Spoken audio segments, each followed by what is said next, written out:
Selamat siang dan juga selamat datang di acara closing ceremony dan juga demo day acara hackathon bersama SAP di tahun 2023 ini. Ya, seperti yang aku sudah bilang, semoga semua dalam keadaan sehat dan juga siap buat demo day di hari ini. Mungkin ada yang belum kenal sama aku juga. Halo, nama aku Syara, aku salah satu tim dari Generation Girl, dan hari ini aku akan menjadi MC dan menemani kalian semua. Kali ini aku mau mengucapkan terima kasih kepada kolaborator kita, SAP Indonesia, yang sudah membantu mendukung acara ini. Tidak lupa, aku mau mengucapkan selamat kepada para tim-tim yang hebat yang telah melewati tahap demi tahap mengalahkan puluhan tim dan akhirnya kalian bisa unggul menjadi top 5 tim hackathon bersama SAP di 2023 ini. Pertama-tama, sebelum memulai demo-nya, aku mau mengucapkan selamat datang kepada judges kami yang hari ini sudah hadir. Hari ini kita kedatangan 6 judges yang luar biasa keren. Yang pertama ada Kak Sabita Vera selaku COO dari Generation Girl, yaitu ada Bapak Joni Wong Angkasa selaku Senior Director SAP Business Technology Platform yang sudah bergabung bersama kami di Zoom. Lalu ada Ibu Elizabeth Manik selaku Global Revenue Operations dari SAP Indonesia dan C-Business Platform Technology. Lalu ada Kak Martella Rivera selaku CEO Connectkin dan juga sebagai SDG Leader. Dan last but not least, kita ada Kak Alia Amitra selaku CEO dan juga co-founder dari Thinkerless dan also co-founder dari Stellar Women. Aku sudah mencium ketidaksabaran dari para tim yang pasti semangat banget untuk demo day hari ini dan juga mungkin gugup ya, karena aku pun juga gugup menunggu kalian semua untuk berpresentasi. Setelah ini aku akan membacakan urutan presentasi, jadi kalian boleh simak baik-baik urutannya 1 sampai 5, dan juga sebagai refresher bahwa nanti pas sesi Q&A group, siapapun dari grup boleh banget menjawab langsung aja, jadi gak hanya yang present aja yang bisa jawab. Urutannya kita mulai dari grup 1, yaitu grup Fazor. Grup Fazor hadir? Hadir, oke. Lalu yang kedua grup Athena hadir, di Zoom juga ada salah satu timnya. Lalu yang ketiga Destiny's Child hadir, oke. Yang keempat Iteration Team, dan yang kelima Triasih. Oke. Jangan lupa kalian hanya punya waktu 5 menit untuk presentasi, dan diingatkan kembali waktu perwakilan kelompok sedang prestasi tolong jangan diinterupsi dulu ya. Waktu Q&A session akan berlangsung selama 7 menit. Dan jika tim yang hadir melalui Zoom ingin bantu menjawab, boleh langsung unmute saja. Dan untuk kelompok yang lain, boleh banget dipersiapkan slide presentasi yang sudah dipersiapkan. Oke, kalau memang sudah jelas tadi instruksi dari aku, sekarang kita simak presentasi dari grup pertama, yaitu grup Fazor. Silahkan grup Fazor, waktu dan tempat dipersilahkan. Good luck, teman-teman. Halo, selamat siang semuanya. Perkenalkan, kami dari tim Fazor akan mempresentasikan mengenai Signify. Mengapa Signify? Karena komunikasi yang merupakan kunci utama dari interaksi manusia seringkali menjadi tantangan bagi orang bisu dan tuli. Hal ini dikarenakan komunikasi yang merupakan aspek utama dari interaksi manusia tadi seringkali sulit ya bagi mereka, dikarenakan banyak dari kita yang tidak mengerti bahasa isyarat. Nah, hal tersebut dapat menyebabkan yang pertama ada isolasi sosial, kedua kesempatan pendidikan, dan prospek pekerjaan yang terbatas. Nah, perkenalkan, ini Emma. Emma merupakan salah satu dari 1.820.000 teman tuli yang ada di Indonesia. Nah, dapat Anda lihat pada ilustrasi berikut ini, untuk mendapatkan pendidikan, pekerjaan, pertemanan, dan yang lain sebagainya layaknya orang-orang dengan pendengaran normal, Emma harus melalui begitu banyak rintangan. Namun, itu sebelum Emma menggunakan aplikasi Signify. Signify adalah aplikasi yang memfasilitasi komunikasi 2 arah antara orang-orang bisu tuli dengan orang-orang non-disabilitas. Memangnya bagaimana sih Signify dapat membantu mereka? Nah, contohnya ketika Emma ingin berkomunikasi dengan temannya yang tidak bisa menggunakan bahasa isyarat, mereka dapat menggunakan fitur pertama dari Signify, yaitu Deaf Note. Di sini, mereka tinggal mengetikkan apa yang ingin mereka sampaikan. Lalu kalimat tersebut juga dapat diperbesar agar lebih mudah terbaca. Kemudian apabila mereka ingin menggunakannya di lain kali untuk berbicara, mereka dapat menggunakan fitur Save. Nah, gimana nih kalau ada sebaliknya, teman Emma yang ingin berbicara menggunakan bahasa isyarat, namun mereka belum menguasai bahasa isyarat tersebut. Nah, ada fitur text to sign. Teman Emma tinggal menuliskan kata yang ingin mereka sampaikan, lalu aplikasi kami akan menerjemahkannya ke dalam bahasa isyarat yang dapat dimengerti oleh Emma dan teman-teman bisu tuli lainnya. Kemudian, apabila teman Emma ingin belajar bahasa isyarat, kami juga punya fiturnya, yaitu Learn, di mana teman Emma dapat mempelajari bahasa isyarat menggunakan flashcards yang interaktif dan menarik.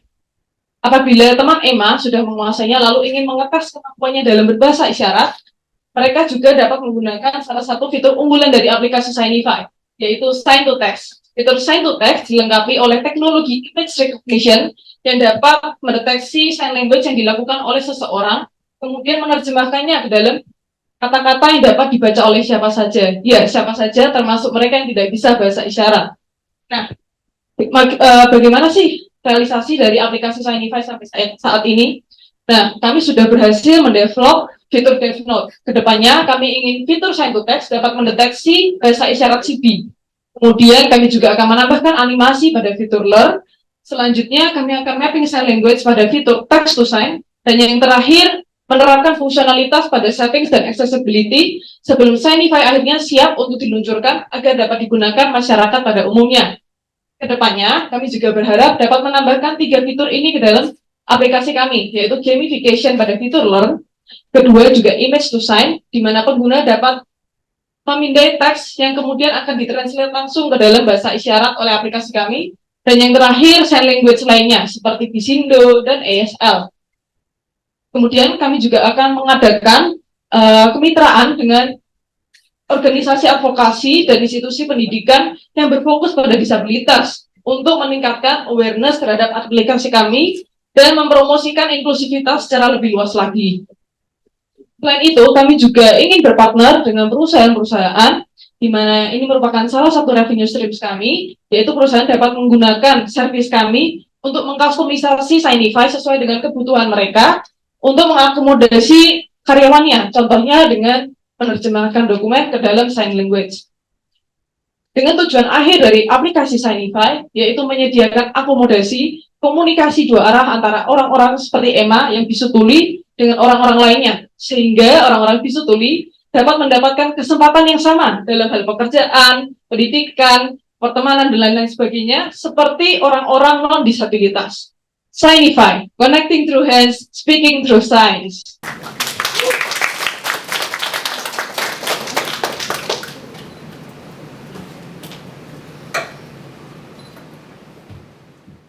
Terima kasih presentasinya. Boleh sekarang para judges untuk masuk ke Q&A session. Mungkin bisa dimulai dari pertanyaan dari satu judges. Sebelumnya thank you buat presentasinya. Pertanyaan saya ada 2. Pertama adalah kenapa CB yang diaplikasikan pertama kali di dalam Signify? Karena kalau kita ngomongin komunitas tuli di Indonesia itu menggunakannya Bisindo. Yang kedua adalah sebenarnya aplikasi untuk membantu teman-teman tuli untuk bisa berkomunikasi dengan non-disabilitas sebelumnya itu udah ada Hirni dan juga ada teman disabilitas atau TEDI. Itu bahkan satu aplikasi bisa membantu beragam disabilitas. Apa sih added value atau kelebihan atau keunikan daripada Signify dibanding dengan aplikasi kompetitor sejenis?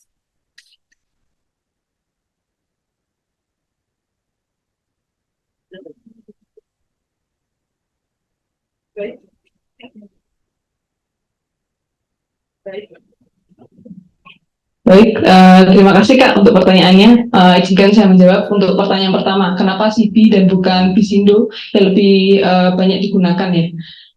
Kalau saya tidak salah, CB merupakan bahasa isyarat yang diakui oleh pemerintah Indonesia. Mungkin kalau jawaban dari saya untuk pertanyaan saya pertama seperti itu. Kemudian untuk yang kedua, jadi kami sudah membuat competitor analysis antara Signify dengan Hirmi. Dapat dilihat added value dari aplikasi kami. Added value dari aplikasi kami seperti yang saya sebutkan tadi yang terakhir ya, fiturnya Sign to Text, Image Recognition, di mana aplikasi kami dapat mendeteksi bahasa isyarat kemudian menerjemahkannya ke dalam kata-kata. Saya percaya belum ada aplikasi yang memiliki fitur seperti itu. Kemudian mungkin saya juga sebelum mengembangkan aplikasi ini sudah mengadakan riset terlebih dahulu terhadap aplikasi Hirmi. Mereka kan punya games ya Kak yang menarik untuk membantu pembelajaran. Nah, kedepannya kami juga sudah merencanakan pada development roadmap kedepannya untuk mengembangkan gamification pada fitur kami. Mungkin sekian jawaban dari saya. Terima kasih Kak. Oke, begini. Terima kasih. Aku cuma ada satu pertanyaan. Ini kan tadi kamu bilang ada untuk learning untuk non disabilitas untuk belajar sign language juga gitu. Nah, untuk projection kamu sendiri untuk usersnya sendiri ini gitu. Sebenarnya mau marketnya itu berapa gede sih yang antara yang disabilitas dan non disabilitas itu, dan mungkin kelihatan jadi dari revenue-nya itu sebenarnya portionnya itu seperti apa dari user? Oke, mungkin untuk B2C-nya, kita tidak ada revenue stream, Kak, karena kami targetnya kayak non-profit.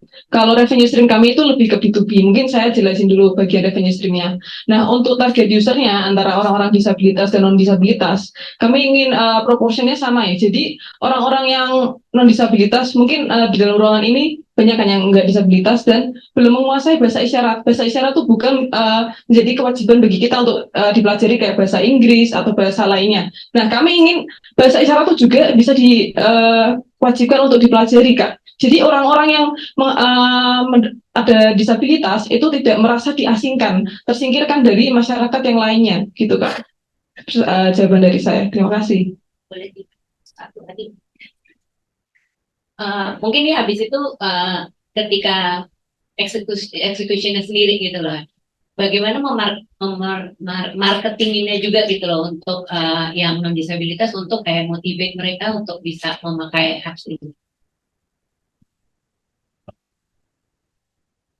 Oke Kak, izinkan saya menjawab kembali pertanyaannya. Jadi untuk marketingnya, tadi kan kami sudah beberapa kali ada partnership dengan institusi pendidikan yang berfokus pada disabilitas, juga organisasi advokasi yang berfokus pada disabilitas. Kami menggunakan marketing ke mereka supaya awareness terhadap aplikasi kami itu juga meningkat. Nah, untuk orang-orang yang non-disabilitas, bagaimana kami dapat menarik mereka mau menggunakan aplikasi kami nih? Nah, misalnya apabila nanti ke depannya kami berpartner dengan perusahaan, maka perusahaan otomatis akan menerima orang-orang disabilitas untuk bekerja di lingkungan pekerjaan mereka. Nah, tentunya orang-orang yang non disabilitas juga mau dong berkomunikasi dengan mereka. Makanya mereka bakalan tertarik untuk menggunakan aplikasi kami, bukan orang-orang disabilitas saja. Mungkin jawaban dari saya begitu Kak. Terima kasih. Mungkin sedikit menambahkan, karena kami tadi kan ada pergi ke universitas, jadi mungkin kita bisa collab ke universitas tersebut untuk mempromosikan aplikasi kami kepada para mahasiswa begitu Kak.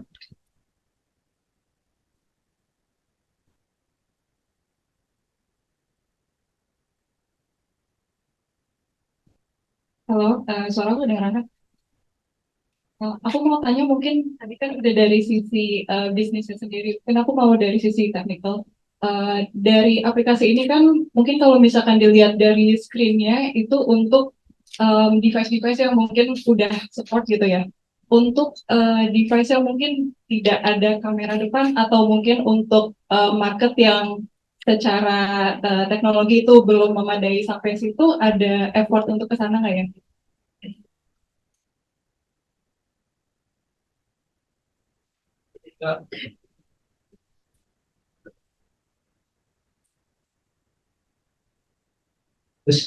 Oke, baik Kak, terima kasih atas masukannya. Mungkin kedepannya seperti yang Kakak bilang, kami akan memperluas lagi untuk yang memiliki device yang berbeda, misalnya yang tidak memiliki kamera depan atau belakang, dikarenakan kan seperti orang difabilitas tidak memiliki semua device yang seperti tersebut. Jadi masukan Kakak tersebut mungkin akan kami pertimbangkan kembali pada kemudian hari untuk develop di aplikasinya. Gitu kan.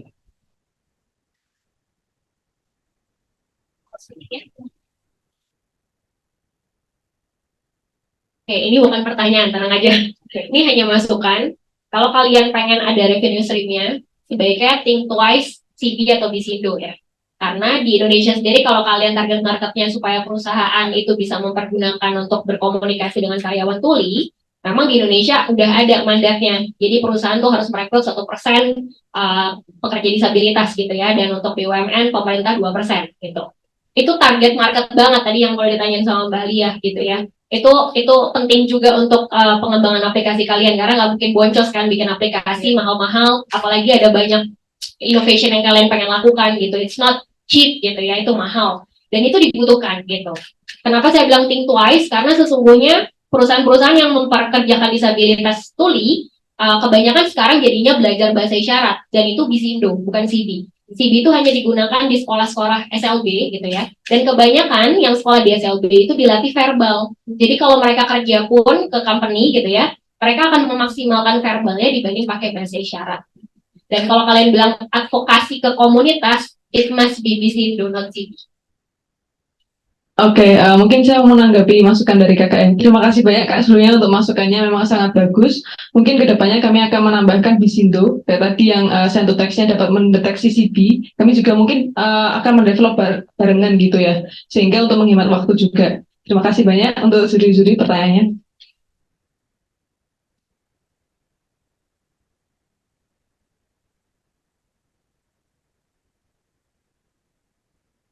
Oke, terima kasih Grup Fazor sudah mempresentasikan dengan baik dan juga Q&A dari para judges. Boleh kembali ke materi. Boleh, Oke, setelah Grup Fazor lalu masuk ke grup kedua yaitu Grup Athena. Ya, silakan. Oke, selamat siang judges dan teman-teman semuanya. Perkenalkan, nama saya Prasanti dan saya akan mewakili tim Athena untuk mempresentasikan ide kita, yaitu Teknotun. Kita mulai dari background. Di Indonesia, laporan UNICEF itu meng-highlight bahwa salah satu isu utama pendidikan untuk pelajar yang memiliki disability adalah tingkat partisipasi yang rendah di sekolah. Dari 16 juta pelajar dengan disability, 70% di antara mereka tidak pergi ke sekolah. Tren partisipasinya juga menurun mulai dari sekolah dasar hingga ke universitas. Artinya, mayoritas dari pelajar yang memiliki disability tidak bisa mendapat pendidikan yang berkualitas dari sekolah. Padahal kita juga tahu bahwa ada banyak sekali material dan resource edukasi yang melimpah dan available secara online, bahkan di antara mereka itu gratis. Contohnya ada Coursera, EDX, dari Indonesia sendiri kita punya Ruang Guru, dan Zenius, dan lain sebagainya. Akan tetapi, edutech platforms ini tidak secara spesifik dibangun untuk pelajar dengan disability, sehingga aksesibilitasnya cenderung rendah. Setelah kita menemukan akar masalah, kita coba brainstorming solusinya, bagaimana cara meningkatkan aksesibilitas. Kita temukan bahwa ada dua opsi, yang pertama adalah remediate, lalu rebuild.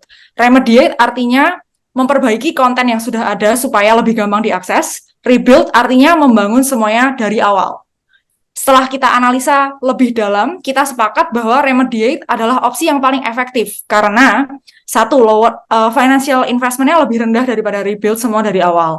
Lebih cost efektif, bisa implementasi dengan lebih cepat, lebih fleksibel, serta yang paling penting adalah bottom up approach. Artinya siapa saja termasuk kita bisa melakukannya. Oke, slide-nya sudah keluar lagi.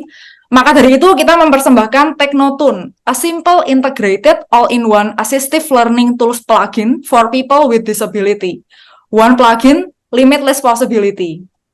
Teknotun akan menjadi jembatan untuk break the barriers antara edutech platforms dan people with disability supaya edukasi bisa lebih inklusif untuk semua orang. Sekarang kita akan showcase demo prototype kita. Jadi kita ada beberapa fitur. Fitur yang pertama adalah mouse modification. Target end user-nya adalah untuk pelajar yang memiliki kesulitan fokus pada mouse dengan ukuran dan warna yang normal. Jadi fitur ini bisa mengubah ukuran dan warna kursor serta memberi highlight dan opacity untuk kursornya, seperti yang bisa kita lihat. Kemudian berikutnya kita ada text dan screen modification. Fitur ini bisa mengubah ukuran, warna, dan jenis font, terutama ke font Open Dyslexic dan Sign Language. Selain itu, kita juga bisa ubah kontras warna dan teks supaya lebih gampang dibaca. Kita juga ada paragraph breaker. Targetnya adalah untuk pelajar yang memiliki low vision, buta warna parsial, disleksia, serta yang familiar dengan bahasa isyarat. Kemudian berikutnya text to speech kita untuk pelajar dengan low vision yang memiliki kesulitan membaca. Jadi fitur ini akan membacakan teks, meng-highlight part yang sedang dibaca, serta bisa mengubah kecepatan dan suara naratornya. Sebaliknya kita juga punya speech to text untuk mentranskrip suara jadi teks untuk orang yang memiliki hearing disability. Terakhir, kita punya fitur untuk optimize suara, yaitu adalah fitur audio balance yang ditujukan untuk hearing disability. Jadi dengan fitur ini kita bisa mengubah level channel audio kanan dan kiri secara terpisah, jadi bisa disesuaikan secara spesifik ke masing-masing pengguna. Kemudian untuk menjangkau baik individual user maupun organization dalam skala besar, kita punya dua plan, yaitu freemium dan subscription base. Fokus utama kita lebih ke subscription base plan untuk organization, karena visi kita adalah untuk fully integrate ke sistem mereka, supaya learning experience-nya bisa jadi lebih smooth untuk para user. Dengan demikian, kita harap kita bisa bantu meningkatkan accessibility dan promote inclusivity di semua level, mulai dari sekolah, universitas, hingga dunia kerja. Kita percaya bahwa learning should be equally accessible to everyone, anywhere, at any age. That's all, supporting SDG number 4 on inclusive learning for all. This is Teknotun by Athena. Terima kasih atas perhatiannya, dan sekarang kita open feedback dari para judges. Terima kasih. Terima kasih Prashanti dan juga tim Athena untuk presentasinya. Sekarang kita masuk ke Q&A dari para judges. 7 menit dari sekarang, boleh para judges.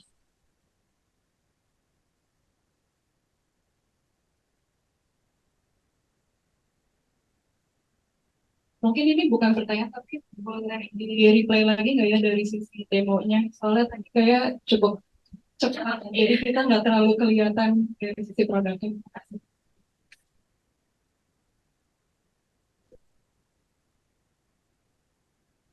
Oke, kita ulang sedikit dari mouse modification sambil di play.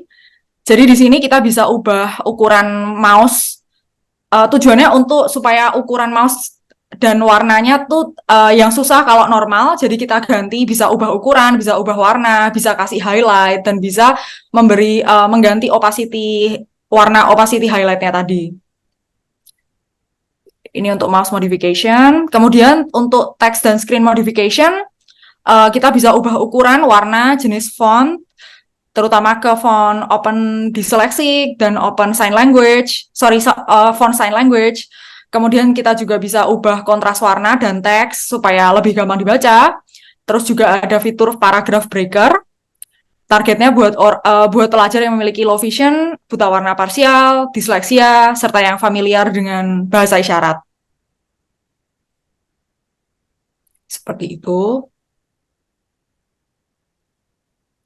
Kemudian text to speech untuk pelajar dengan low vision yang kesulitan membaca, jadi bisa membantu membacakan teks, meng-highlight part yang sedang dibaca, serta bisa mengubah kecepatan dan suara naratornya.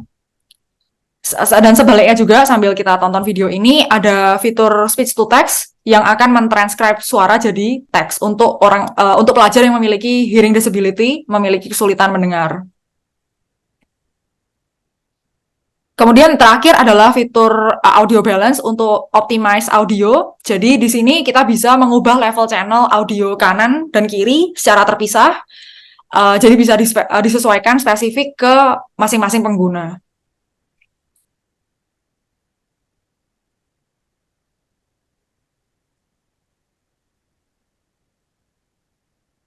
Oke.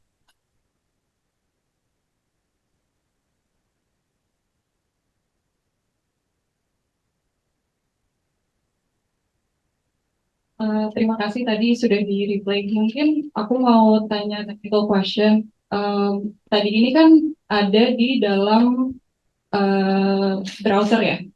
Jadi itu apakah pluginnya itu nempel di dalam browsernya atau itu baru akan ke-launch setelah kamu masuk ke dalam aplikasi dari Coursera dan seterusnya? Terima kasih. Oke Kak, terima kasih atas pertanyaannya. Rencananya untuk awalnya itu adalah plugin browser, jadi dia berupa extension. Jadi sudah ada sama seperti kalau kita install extension di browser. Jadi install browser, lalu kalau membuka suatu website, dalam kasus ini adalah Coursera, pluginnya akan aktif dan bisa digunakan untuk memodifikasi screen ataupun kursor ataupun audio. Sekian, terima kasih.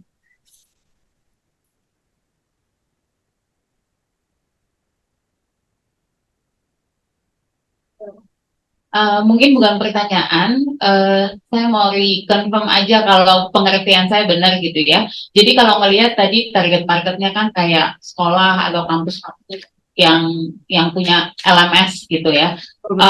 Saya pribadi ngelihatnya ini mungkin jangkauannya terbatas ya gitu loh. Berarti nggak seluas yang mungkin kita harapin gitu loh. Karena kan nggak semua institusi pendidikan udah equip dengan LMS.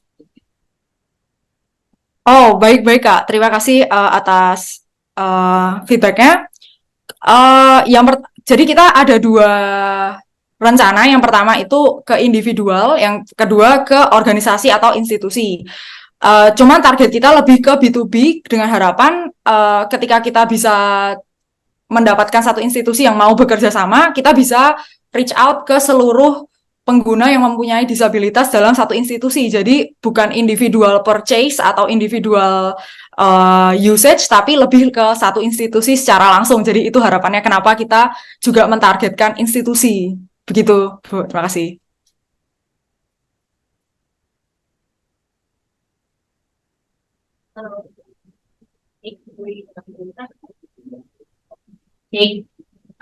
Iya.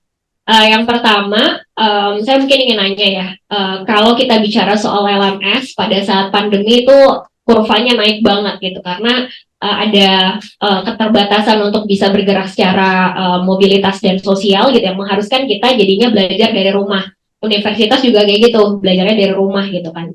Tapi setelah 2 tahun kita kayaknya udah puyeng dengan segala perlaptopan setiap hari gitu ya.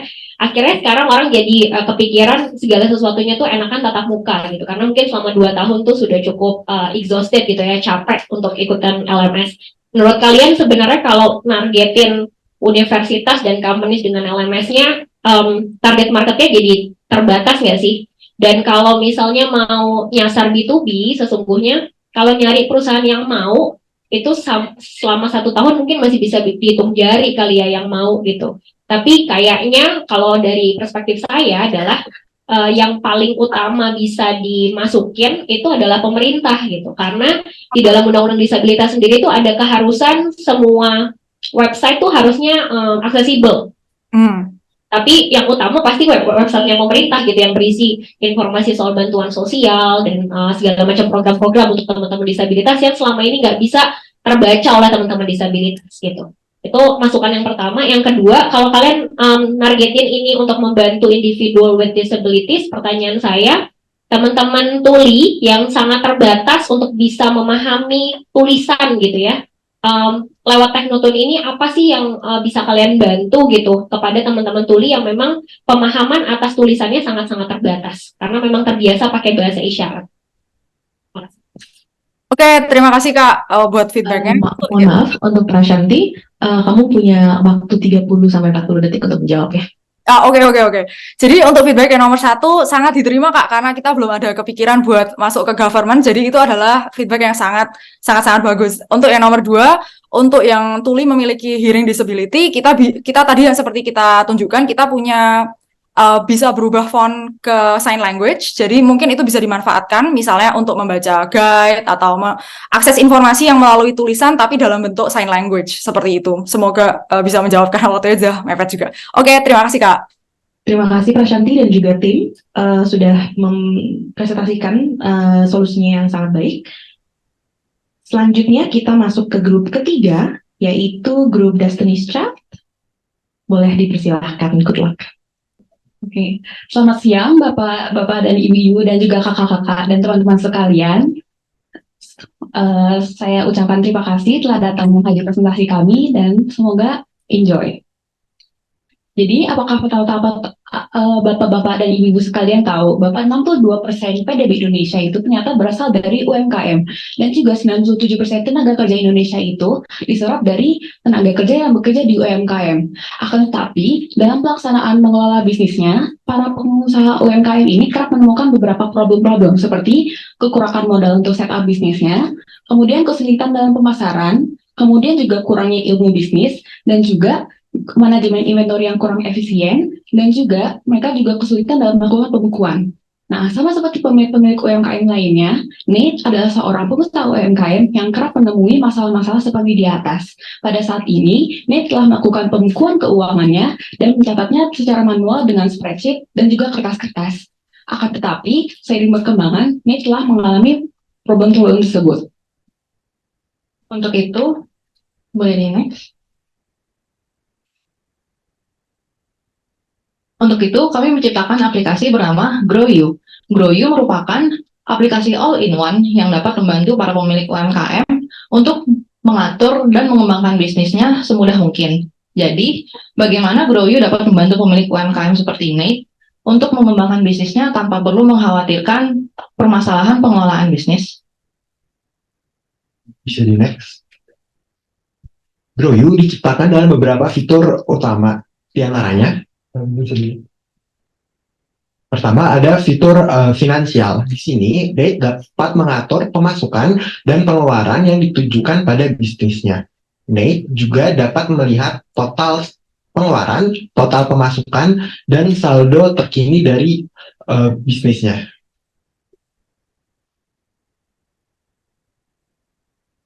Bisa di next aja. Selanjutnya ada fitur sosial. Nate di sini dapat bergabung dengan komunitas-komunitas UMKM sehingga dapat menjalin hubungan kerjasama antar pebisnis. Oke, selanjutnya terdapat fitur inventory. Di sini GrowYou dapat membantu Nate untuk melacak ketersediaan produk dengan cara menampilkan jumlah barang yang tersedia serta harga barangnya. Dan apabila Nate perlu restock produk yang didapat dari vendor, kita juga bisa cari kontaknya dan melakukan stok ulang. Selanjutnya terdapat fitur kursus. Di sini apabila Nate merasa perlu mempelajari sesuatu untuk mengembangkan bisnisnya, GrowYou menyediakan video pembelajaran yang dapat diakses oleh Nate untuk menambah ilmu pengetahuannya. Boleh di next. Lalu yang terakhir terdapat fitur support. Kalau misalnya Nate mengalami permasalahan saat mengembangkan bisnisnya, Nate itu bisa mencari kontak investor maupun pemerintah, lalu Nate juga dapat menghubungi customer service GrowYou apabila ada hal yang ingin ditanyakan lebih lanjut.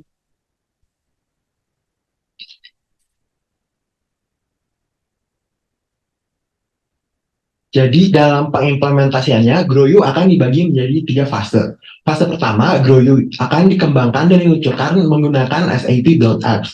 GrowYou pada tahap ini sudah dapat menjalankan fungsionalitasnya sebagai minimum viable product dan akan dilakukan testing pada UMKM yang berdomisili Jawa Barat yang telah kami lakukan survei.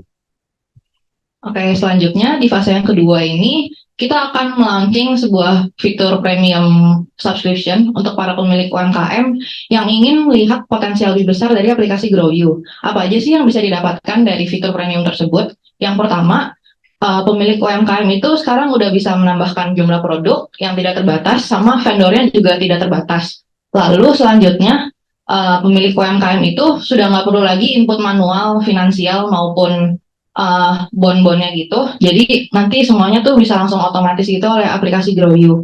Lalu yang terakhir juga, mereka bisa melihat laporan keuangan yang berdasarkan dashboard gitu, yang bisa di-custom sesuai kebutuhan pemilik UMKM. Terakhir, sebagai fase ketiga, GrowYou akan bekerjasama dengan pebisnis-pebisnis lokal yang telah sukses untuk mempromosikan sebuah kursus yang di-cater khusus untuk pada UMKM. Kemudian, fitur komunitas UMKM di GrowYou akan di-expand agar bisa menggayat seluruh UMKM yang ada di seluruh Indonesia. Bisa di next. Terakhir, UMKM ada di sekitar kita. Sejak kecil pun kita sudah diajak ke pasar oleh ibu kita untuk bertemu para pedagang UMKM. Atau mungkin kita juga sering jajan di PKL sekitar tempat sekolah kita belajar atau di kantor tempat kita kerja. Akan tetapi pelaku UMKM ini kerap dilupakan, padahal mereka lah yang memutar roda perekonomian Indonesia. Oleh karena itu, Groyu hadir.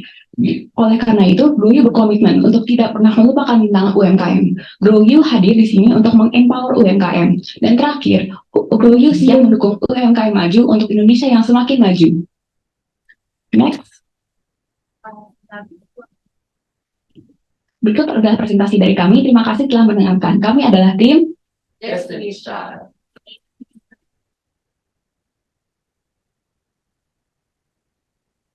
Mungkin tadi ada kesalahan, bukan kesalahan sih, ada sedikit buffer untuk videonya. Kita akan play dulu sebentar untuk para judges untuk melihat fitur-fiturnya ya.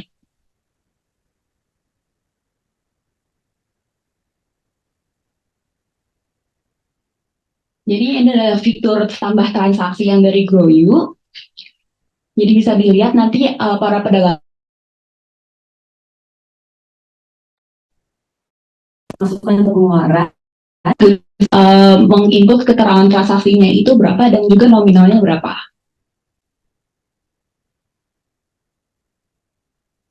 Selanjutnya ini adalah fitur sosial. Untuk saat ini kami menampilkan komunitas-komunitas yang geared towards UMKM, dan saat ini kami juga link Discover More-nya itu ditujukan kepada untuk sekarang Facebook Group, karena kami merasa untuk sekarang itu untuk grupnya itu cukup menggunakan software yang sudah ada dulu, yang sudah ada di Facebook Group. Kemudian untuk inventory itu manajemen inventory, nanti UMKM bisa input untuk produk-produknya dia ada apa saja, dan dia juga bisa mengubah stok produknya. Kemudian dia juga bisa menuliskan isi list vendor-vendornya yang sekarang udah apa aja. Kemudian juga yang tombol pesan itu akan mengarahkan untuk melakukan pemesanan. Mungkin ini ada sedikit buffering pada videonya, tapi kira-kira isi fitur yang ada di videonya seperti itu.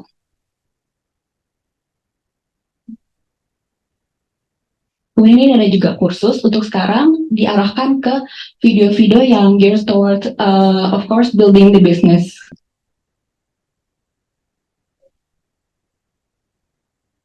Kemudian ini yang fitur support, yang support ini dia akan menghubungkan kepada investor-investor, dan dia juga bisa menghubungkan yang nanti akan di linknya itu untuk berhubungan dengan investornya itu lewat email.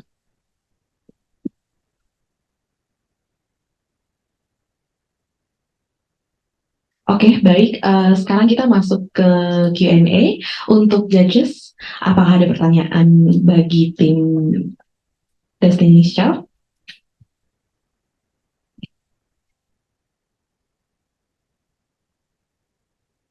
Terima kasih atas presentasinya, ini menarik banget ya untuk UMKM. Tapi mungkin ini aku ngelihat it's a very ideal.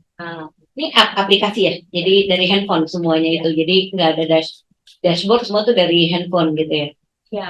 Oke, jadi ngeliatin nanti kayak financial statement dan lain-lainnya itu semua dari apps gitu. Oke.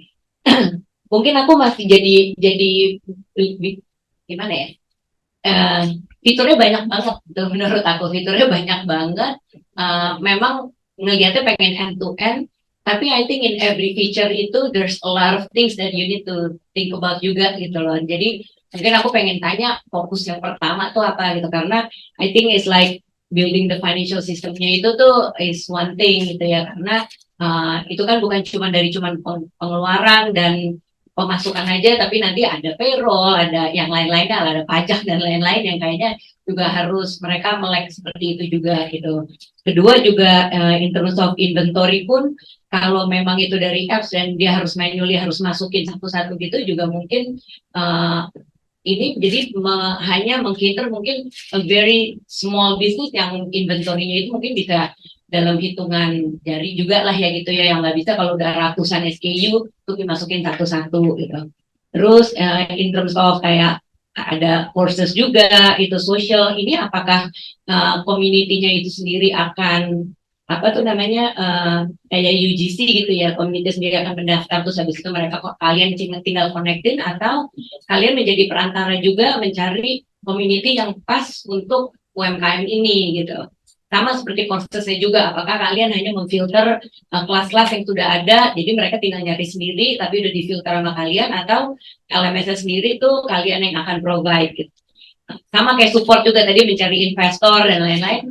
Ini nih hanya akan ingin mengkonekkan aja, atau memang kalian akan be part of it gitu. Karena aku lihat this is a very ideal thing kalau misalnya emang bisa jalan, tapi it's a very very big project aja gitu. So I think you need to focus on apa dulu nih yang sebenarnya pengen dikasih ke UMKM-nya.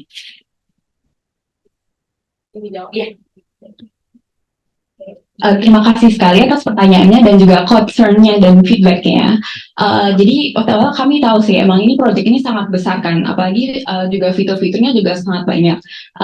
Jadi kalau saya menjawab sih, kami sih sebenarnya fokusnya di fitur pemberdayaan UMKM-nya. Jadi dengan pemberdayaannya itu juga berarti dengan fitur khususnya dan juga support dan juga dan community-nya ya. Soalnya kalau kita lihat-lihat itu sebenarnya fitur tentang inventory atau juga finansial, kalau misalnya dia udah berjualan misalnya di platform e-commerce yang sudah daring kayak misalnya Shopee atau Tokopedia, itu kan sebenarnya juga udah ada fitur-fitur seperti dashboard-nya itu ya. Jadi kalau sekarang itu kami maunya fokus pada support dan juga komunitas dan juga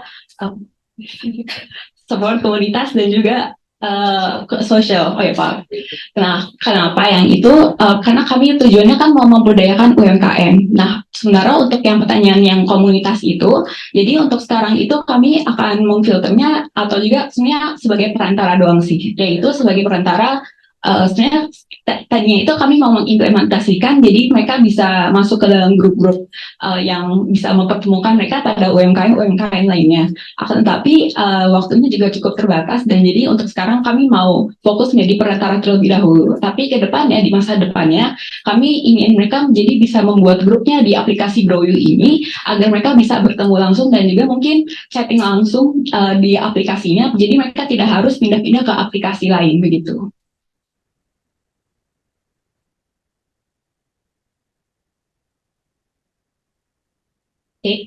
Ya, aku ada dua pertanyaan. Pertama bukan pertanyaan sih, hanya masukan. Have you ever search about the GrowYou itself, namanya? Karena kalau kita googling GrowYou tuh banyak banget nama GrowYou ya. Ada yang bergerak kayak di talent management, ada yang macam-macam gitu. Jadi saranku sih think twice kalau ngambil pasar Indonesia dengan UMKM kita yang sebenarnya dari sisi literasinya juga masih perlu di-upgrade gitu ya. Kayak aplikasi dengan nama yang Indonesia banget dan gampang diingat tuh perlu dipertimbangkan dibanding GrowYou gitu ya. Idenya bagus banget tadi seperti yang Mbak Lia bilang tuh sebenarnya ini ide yang ideal juga. Pertanyaanku, kalian udah pernah riset soal kreologi belum? Sudah pernah, tapi soalnya kami kan juga melakukan research ke yang aplikasi yang lain yang serupa. Jadi itu sebetulnya surface level doang atau sekilas doang gitu. Ya, kreologi itu sebenarnya 85% udah sama persis dengan yang kalian bikin gitu ya. Tapi again, kalau kalian tadi ngejawab Bali ya, yang mau difokusin pertama adalah pendampingan gitu ya, sosial gitu. Pastikan bahwa sebenarnya target market kalian juga harus di-prioritize. Dalam artian gini, UMKM itu tuh luas banget teman-teman. Ada yang sudah literate, ada yang sebenarnya baru mulai gitu ya. Ada yang kalau kita bicara UMKM di desa tuh jangankan aplikasi gitu, handphonenya aja terbatas gitu. Jadi target market kalian tuh harus jelas mau yang mana dulu nih gitu. Yang kedua kalau soal pendampingan via video-video gitu ya. Harapannya entah itu kalian kurasi dulu gitu mana level-levelnya atau kalian bisa clustering gitu. Mana sih video-video yang misalnya lebih ke literasi keuangan, mana yang bagaimana membangun bisnis, bagaimana sebenarnya digital marketing gitu. Jadi clustering itu yang penting dan membantu si penggunanya gitu. Terima kasih sekali atas feedbacknya. Jadi pertama-tama tadi kami, ya betul, kami sudah melakukan research terhadap nama-namanya. Jadi GrowU itu sebenarnya nama kesekian dari nama-nama lain yang telah kami pilih, karena memang mencari nama produk itu kan memang cukup sulit ya. Jadi kita waktu itu mencari GrowU itu, oh ini sebenarnya emang ada yang nama mirip, tapi konsep aplikasinya juga agak berbeda gitu. Dan juga kami merasa GrowU ini udah kayak catchy gitu. Jadi kami tetap stick with GrowU. Abis itu kami juga sebenarnya memang kan mau launchingnya kan sedikit demi sedikit kan ya. Jadi tidak mau langsung semuanya langsung di breaking di launch gitu. Jadi tentu saja nanti kami dan juga akan melakukan beta testing terlebih dahulu pada UMKM dan juga kami akan lihat sebenarnya tuh mereka tuh paling sering tuh pakai fiturnya apa aja. Terus kalau misalnya fitur-fitur lainnya tidak dipakai sebanyak yang lain, mungkin kita bisa adjust kayak resources yang kami alokasikan untuk membangun fitur-fitur tersebut yang tidak dipakai sebanyak yang lain itu seperti apa. Jadi nanti semua akan tergantung pada usernya, karena kan kita di sini mau memberdayakan dan mensupport UMKM-nya gitu. Terima kasih sekali atas perhatiannya. Kami dari tim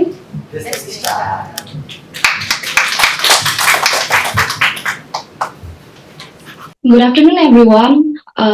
From the esteemed judges, Pak Joni, Kak Marcella, Kak Sabita, Kak Alia, and Kak Elizabeth. Hi, I'm Khadijah from Iteration team. We'll be introducing you to our application, Litera, Early Intervention for Children with Dyslexia. In this day and age, speaking about disability is not a strange thing anymore. But how about invisible disabilities? Does anybody know? Okay, so many disabilities are hidden, impacting individuals without being readily apparent to others. Interesting fact, according to WHO, there are as many as 94% of the 1 billion people with disabilities in the world have disabilities that are not generally known. The invisible disability that we want to talk about this time is dyslexia. Dyslexia is a learning disability that affects language skills such as reading, spelling, and writing. According to the Indonesian Dyslexia Association, in 2010, there were 10% of Indonesian students with dyslexia, whereas in 2023, the figure increases to 17% of Indonesian students experiencing dyslexia. Many of these students will have two common pains: difficulty of reading and remembering. Based on the results of our interviews with several parents of children with dyslexia, many parents are worrying about their child's future, especially because it is hard for their children to read. What about the next part, the achievement part? Reading methods that are commonly taught in schools are not as effective for these children because children with dyslexia have minimal awareness of phonics or letter sounds and difficulty breaking words into syllables and letters. After conducting this research, users interviews, and expert interview, we mapped out several problems, solutions that emerged, and key features for our solution for children with dyslexia. The target users of the solution are children with dyslexia with supportive environment, because we believe to increase the effectiveness of interventions, we believe interventions must be started as early as possible. Based on our expert interview with Dr. Nina, a child can be diagnosed with dyslexia as early as they can undergo psychological assessments, starting from 5 years old. The problems we are trying to solve are children with dyslexia with difficulty in these aspects: reading and recognizing letters, connecting sounds with letters and words, and breaking a word into syllables and letters, and children who avoid tasks that involve reading. These are the solutions and features that we provide. Therefore, to help solve all the problems mentioned, as well as to provide appropriate interventions for children with dyslexia, we present the application Litera. Litera is an application designed to empower children with dyslexia to learn how to read. Indonesian dyslexia practitioners have tested Litera, and they found that the methods are helpful for children with dyslexia. Besides that, Litera works, proven from usability testing from parents of children with dyslexia. Adapting to the needs of children with dyslexia, these are the three main aspects that is on Litera, which will be explained as follows. Litera applies a user interface design based on Dyslexia Style Guide from the British Dyslexia Association. In addition, Litera provides another key aspect for children with dyslexia: repetition. Litera provides several reading exercises, starting from repetitively recognizing letters, such as the order of letters, letter shapes, letter sounds, and how to write letters. Litera also associates each letter with an object, such as bola for B. Lastly, and this is what differentiates us from other programs, Litera provides a variety of multisensory games that will involve children's sight, hearing, and body movements. Litera provides exercises for reading words using the read, build, write method. The user will learn a word gradually. Words that have been introduced will be broken down into syllables. After learning to break down to syllables will be broken down again into words. When the user has been taught to break down words, then the user will be asked to build a word that is from random letters into a right order, and write down each letter of the word being studied.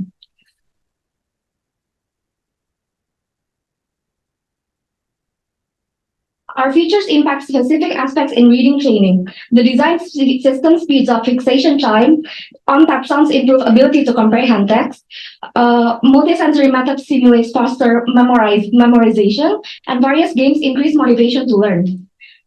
Apart from our target audience, parents and special education teachers are also our target market.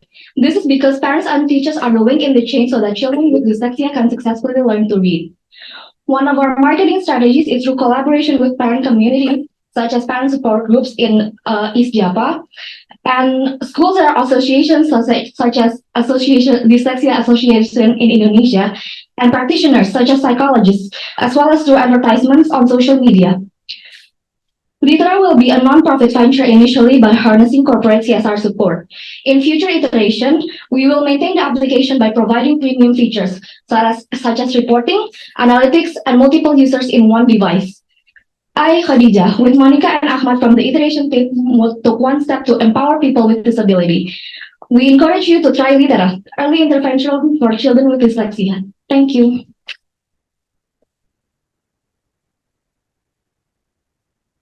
Terima kasih atas presentasinya. Kita masuk ke Q&A dari para judges. Untuk para judges, boleh sekali dimulai pertanyaannya. Sorry, kita awalnya siapin dalam bahasa Inggris, tapi kalau nyaman dalam bahasa Indonesia, nggak apa-apa bahasa Indonesia aja. So, thank you for the presentation. Menarik banget karena aku jujur jarang melihat ada app yang benar-benar spesifik banget buat dyslexia. Cuman mungkin mau tanya dari sisi teknikal aja ya. Untuk sekarang ini berarti tahapnya baru prototype aja atau dari sisi application kayak misalnya SAP Build itu udah? Iya, dari SAP Build-nya udah ada, Kak. Demonya dari SAP Build. Yang ini demonya dari SAP Build? Iya, betul.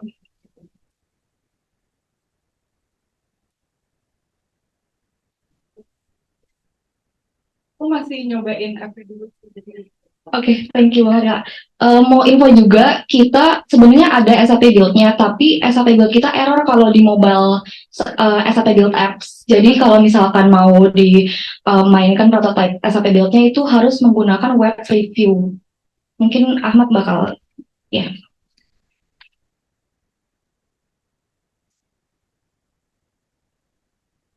Ya, dari mencoba, aku pengen tanya ke kalian, sebelumnya udah pernah dengar Lexipol? Udah pernah nyobain? Udah, yang free version di iOS. Kalau yang free version kan cuman bentuk dan warna ya itu ya, bentuk dan warna. Kalau yang web base-nya belum pernah ya, yang home version kan dia ada dua, home version dan professional version untuk teachers. Benar. Aku pengen tahu ke kalian sebenarnya pertama dari sisi apa sih menurut kalian kekurangannya Lexipol yang udah banyak dikenal sama orang tua dengan anak disleksia di Indonesia, yang menjadi keunggulan daripada apps kalian. Itu satu. Yang kedua adalah tadi kan target marketnya parents sama special education dan juga psychologist ya gitu. Menurut kalian tuh kalian bisa masuk dari mana sih? Who is your partners yang bisa kalian gandeng duluan supaya sebenarnya dari sisi user activation banyak yang ngerasa perlu untuk memakai apps kalian? Oke, terima kasih Kak Martella untuk pertanyaannya. Mungkin aku bantu menjawab yang pertama mengenai Lexipol. Sebenarnya kita udah coba riset dan wawancara ke penggunanya juga, pengguna Lexipol, karena sebenarnya Lexipol sendiri itu digunakan oleh psikologis atau terapis yang langsung ditemani dengan anaknya. Jadi harus pergi ke terapinya. tidak bisa diakses di rumah kayak gitu.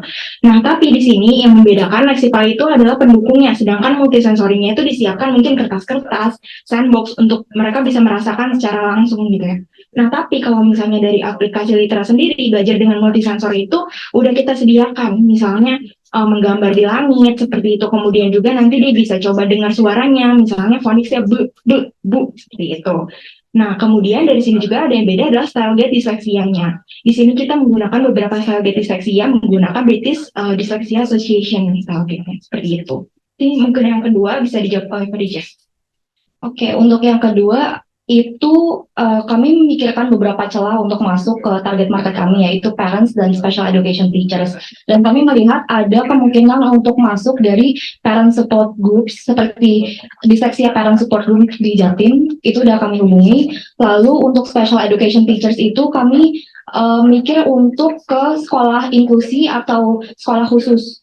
Kalau sekolah inklusi kan untuk semua anak dengan berbagai karakter, tapi kalau sekolah khusus kan berarti khusus untuk anak dengan learning disability. Nah, kami mikir untuk lewat situ dan juga lewat asosiasi seperti Asosiasi Disleksia Indonesia, karena berbagai macam practitioner itu ada di Asosiasi Disleksia Indonesia, seperti dokter spesialis anak, psikologis, maupun guru-guru sekolah khusus lainnya. Seperti itu, Kak. Terima kasih. Sedikit masukan aja, knocking door one by one itu capek dan butuh waktu lama ya. Kalau saranku sebenarnya kalau ngomongin disleksia, pertama kita ngomonginnya education-nya, yang kedua ngomongin anaknya kan. So kalian sebenarnya bisa masuk ke Kementerian Pendidikan, cari direktorat terkait dengan pendidikan khusus gitu ya. Dan yang kedua dari sisi Kementerian PPPA gitu ya, Pemberdayaan Perempuan dan Perlindungan Anak, bisa coba deketin salah satu direktoratnya yang kira-kira memang support untuk anak-anak dengan kebutuhan khusus juga gitu. Jadi dua itu sebenarnya adalah payung atau pintu masuk gitu ya. Kalian bisa spread out lebih banyak lagi komunitas dan juga jejaringnya mereka gitu, dibanding harus kayak satu-satu ke komunitas gitu. Terima kasih Kak atas feedbacknya. Ya, sebagai note-nya lagi, saya juga baru baca tadi kalau pemerintah daerah itu punya kewajiban untuk menyediakan unit layanan disabilitas. Jadi kami juga kepikiran buat ke situ, tapi slide-nya belum ditambahin. Oke, terima kasih banyak judges. Mungkin Pak Joni juga nanya. Baik, terima kasih atas presentasinya dari tim Iteration. Kita masuk ke grup terakhir, grup penutup nih, yaitu grup Triasih. Silahkan dimulai presentasinya. Terima kasih. Selamat sore semuanya.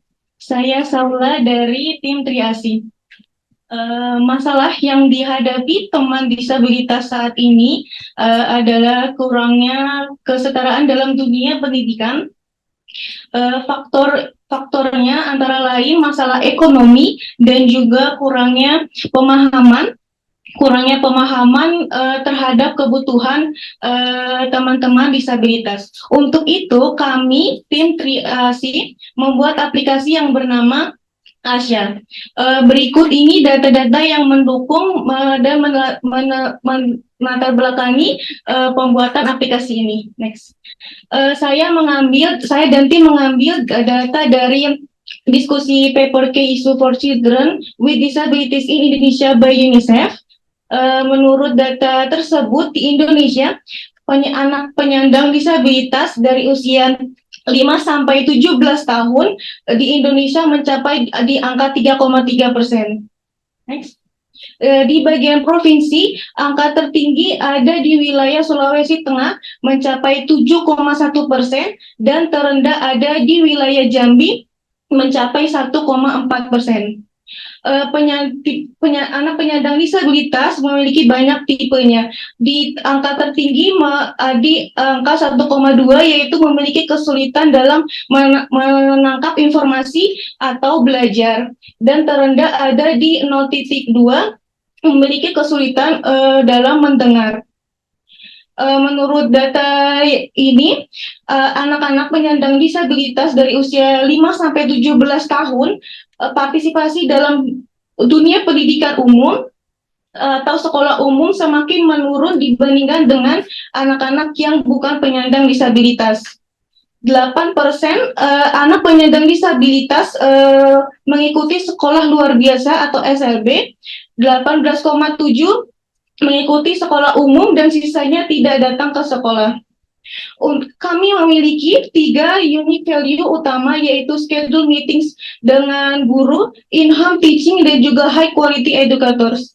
Target utama kita ada 2, yaitu guru berkebutuhan khusus yang memiliki guru berpengalaman yang membimbing anak-anak penyandang disabilitas, dan juga orang tua yang memiliki anak-anak penyandang disabilitas. Ini merupakan gambaran halaman beranda jika login sebagai wali anak, dan juga halaman beranda jika login sebagai guru. Mungkin langsung kita demokan. Kita demokan lewat web review karena di aplikasinya lewat HP tidak bisa. Jika login sebagai guru, tampilannya akan seperti ini. Guru dapat menerima dan menolak tawaran. Jika menerima akan muncul UI seperti tadi dan bisa kembali ke beranda. Jika menolak, guru harus menuliskan alasan kenapa menolak permintaan tersebut. Jika disimpan akan menuju ke halaman riwayat. Lanjut, jika login sebagai wali anak, tampilannya akan seperti ini. Wali anak dapat menjadwalkan janji temu dengan guru, dan guru akan datang ke rumah sesuai tanggal dan jam yang telah ditentukan. Ini setelah sukses nanti bakalan ke wilayah beranda lagi. Balik ke ini merupakan link aset untuk proyek kita. Next, ini merupakan tim, anggota tim. Dan terakhir, guru di rumah ciptakan masa depan bersama. Terima kasih.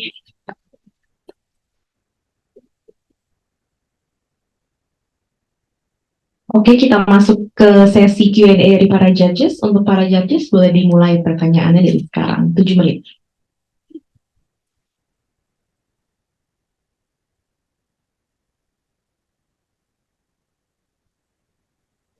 Makasih sharingnya ya. Mungkin sorry kalau saya miss tadi di depan. Cuma ini objektifnya yang mau di-achieve dengan aplikasi ini, apakah berarti untuk make sure anak-anak dengan disabilitas yang enggak pergi ke sekolah gitu ya, yang jadi skip pendidikan bisa dapat akses pendidikan melalui aplikasi ini supaya orang tua bisa connect dengan guru. Iya, benar sekali seperti itu. Oke. Mungkin izin saya tambahin. Jadi orang tua atau yang punya orang tua yang memiliki anak penyandang disabilitas dapat membuat janji temu, dan guru tersebut akan, jika menerima permintaan tersebut, akan datang ke rumah dan membimbing anak-anak orang tua tersebut gitu. Sorry, membimbing, jadi yang dibimbing orang tuanya apa? Enggak, anaknya. Ya, anaknya. Sorry, mungkin follow up question ya. Screeningnya gimana kalian? Maksudnya gurunya itu beneran guru apa enggak gitu ya kan? Iya, pengalamannya. Ya. Iya, sebelumnya mohon maaf ini tidak lengkap karena pembuatan proyeknya ini cukup singkat sekali. Sebenarnya ada di link prototype Figma, itu ada bagian register, dan di situ nanti memang ini kayak semacam aplikasi volunteer untuk guru. Tapi kami akan screeningnya lewat register tadi. Jadi akan di screening terlebih dahulu untuk guru-gurunya, dan nggak bakalan langsung muncul di halaman beranda wali anak. Screening. Ya. Sorry. Boleh tahu kalian screeningnya gimana? Maksudnya kalau register? Ya. Sekarang kalau kita misalnya bikin akun sosial media, kalian bisa isi apa aja, nggak ada yang bisa validasi kan. Nah, maksud saya, gimana kalian tahu mereka tuh benar certified dulu apa enggak gitu loh, dan gimana caranya kalian bisa make sure bahwa orang tua yang punya kebutuhan itu bisa connect dengan guru yang tepat gitu. Mungkin nanti akan ditambahkan sertifikasi yang memang valid dan bisa di-file. Akan ada biasa QR atau kode khususnya. Mungkin bisa dari situ kita akses database-nya. buat guru-guru yang udah tersertifikat, terus kita konekin ke aplikasi kami. Jadi besar kemungkinan aplikasi kami membutuhkan banyak API yang mempunyai data-data guru-guru yang terverifikasi secara valid dan benar. Pertanyaan aku mungkin nyambung dengan pertanyaan sebelumnya.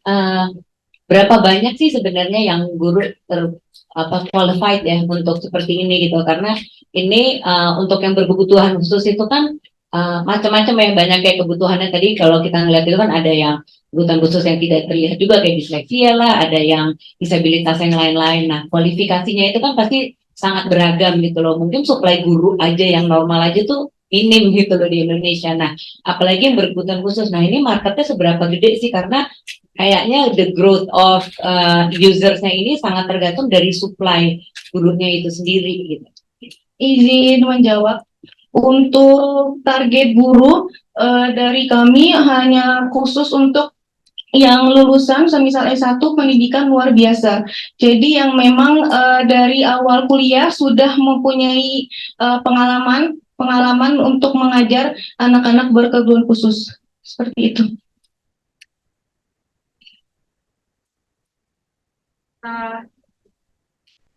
Oke, kalian tahu nggak sih jumlah guru pembimbing khusus di Indonesia ada berapa?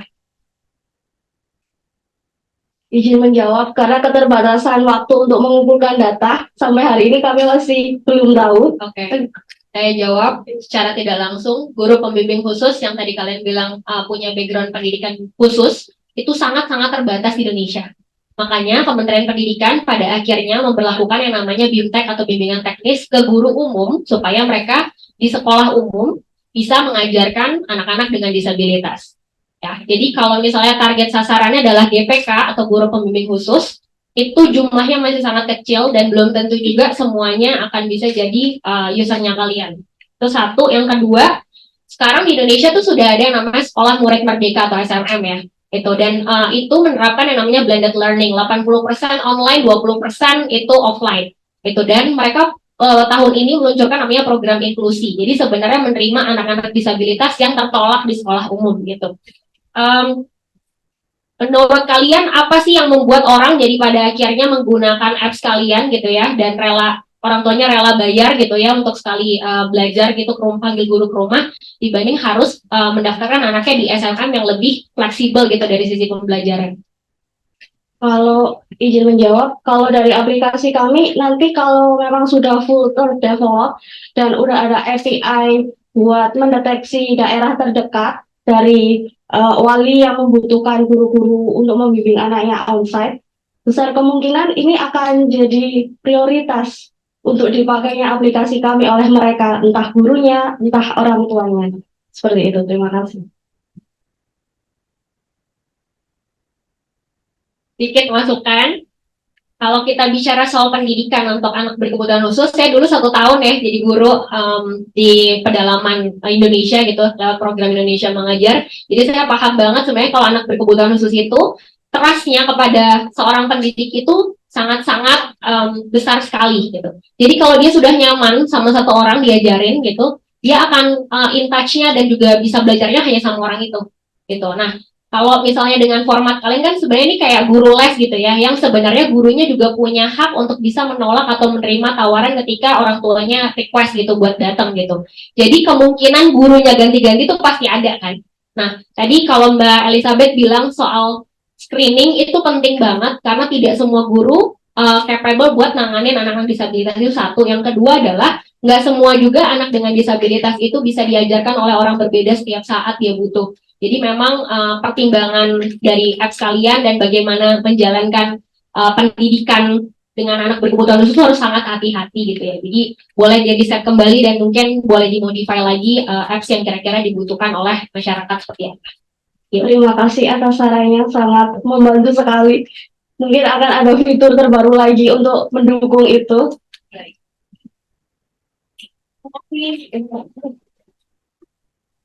Terima kasih atas presentasinya dari tim Triasi dan juga para judges yang sudah mengasih feedback dan juga Q&A kepada semua tim. Dan juga kepada 5 tim yang sudah mempresentasikan solusi dengan baik. Terima kasih, you've done well. Sekarang judges akan menentukan siapa pemenangnya dari kelima tim kita. Untuk para judges dan juga Generation Girl team, boleh dipersilakan untuk meninggalkan ruangan ini dan berpindah ke ruang juri. Lalu kita akan berjumpa lagi 10 menit dari sekarang. Terima kasih.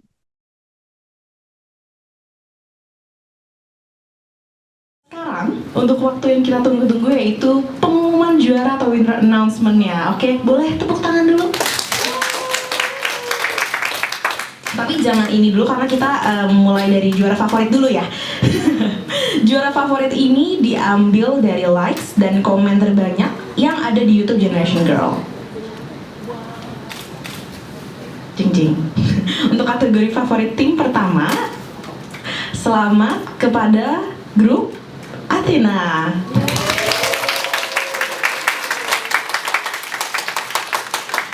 Lalu untuk kategori favorit tim kedua, selamat kepada grup Trio Macan. Oke, sekarang aduh, harus ngomong ini ya. Dan juga ini kita masuk ke juara ketiga. Deg-degan, aku pun juga deg-degan ya sebenarnya. Untuk juara ketiga, selamat kepada grup Fazor. Dan juga untuk juara kedua, selamat kepada grup Athena. Nah, ini dia juara pertama. Selamat kepada grup Iteration Team. Selamat kepada seluruh pemenang. Sebelum menutup acara pada hari ini, kita akan mendengar closing speech dari Katania selaku CEO dari Generation Girl. Untuk Katania, the stage is yours. Halo semuanya, selamat sore.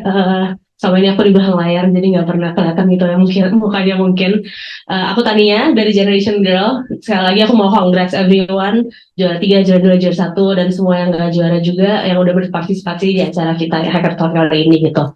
Jadi terima kasih banyak udah ikutan. Ini pertama kalinya kita ngadain ini bersama SAP gitu ya. Dan juga ini sebenarnya ketiga kali kita mengadakan hackathon. Tapi pertama kali kita mengangkat tema disabilitasnya UMKM gitu.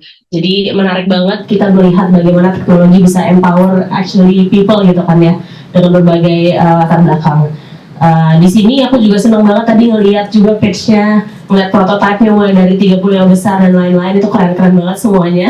Jadi congratulations banget buat semuanya.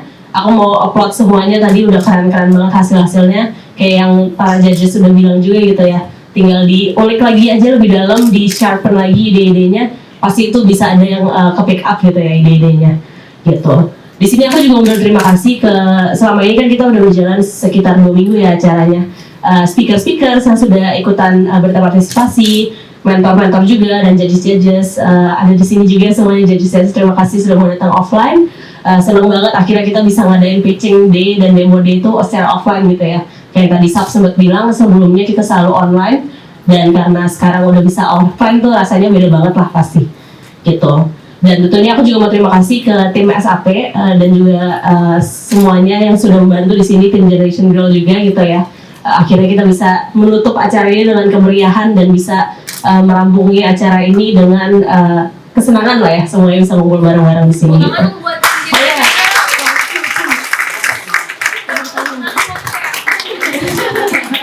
Betul ya, tepuk tangan untuk tim Generation Girl dan tim SAP gitu. Jadi terima kasih banyak. Once again aku cuma mau kasih terima kasih dan congratulations lagi ke teman-teman yang udah datang dari jauh. Aku tahu ada yang dari luar Jabodetabek juga gitu ya, jauh-jauh ke sini, spending 2 days di sini untuk datangin demo day ini. Terima kasih atas semua kerja kerasnya.